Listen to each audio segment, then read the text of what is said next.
दुनिया के लिए एक बड़ी राहत की खबर मिडिल ईस्ट से आई है। गाजा में एक जंग थमने जा रही है। इसकी बड़ी वजह यह है कि हमास अमेरिकी राष्ट्रपति डोनाल्ड ट्रंप के पीस प्लान पर राजी हो गया।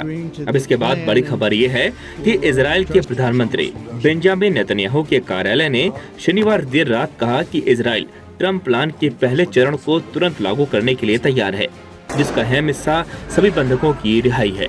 नेतन्याहू के ऑफिस ने साथ ही कहा कि इजराइल राष्ट्रपति ट्रंप और उनकी टीम के साथ मिलकर युद्ध समाप्त करने पर काम जारी रखेगा, ताकि ये दोनों पक्षों की जरूरतों और ट्रंप की रूपरेखा के मुताबिक हो।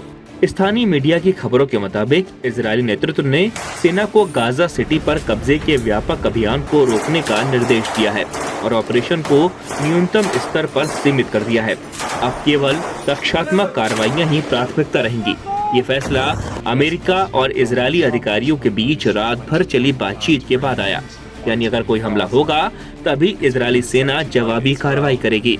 वहीं अमेरिकी राष्ट्रपति डोनाल्ड ट्रंप ने सार्वजनिक रूप से कहा कि वे मानते हैं कि हमास स्थायी शांति के लिए तैयार है और इजराइल को गाजा पर हमले तुरंत रोक देने चाहिए, ताकि बंधकों को सुरक्षित रूप में वापस लाया जा सके। ट्रंप ने इस कदम की जरूरत और बंधकों की सुरक्षित रिहाई पर जोर दिया।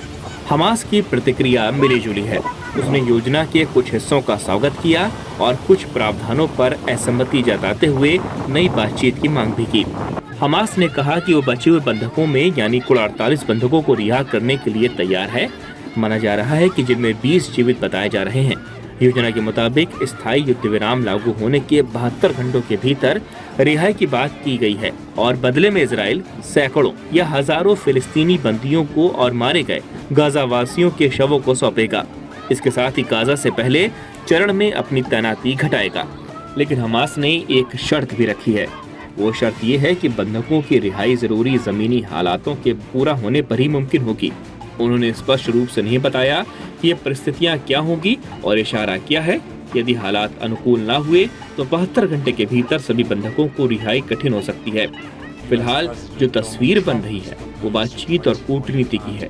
इजराइल ने पहले चरण को लागू करने पर सहमति जताई है और हमास ने रिहाई के लिए तैयार होने की बात कही है, मगर दोनों पक्षों की शर्तों और जमीनी परिस्थितियों पर निर्भरता बनी हुई है।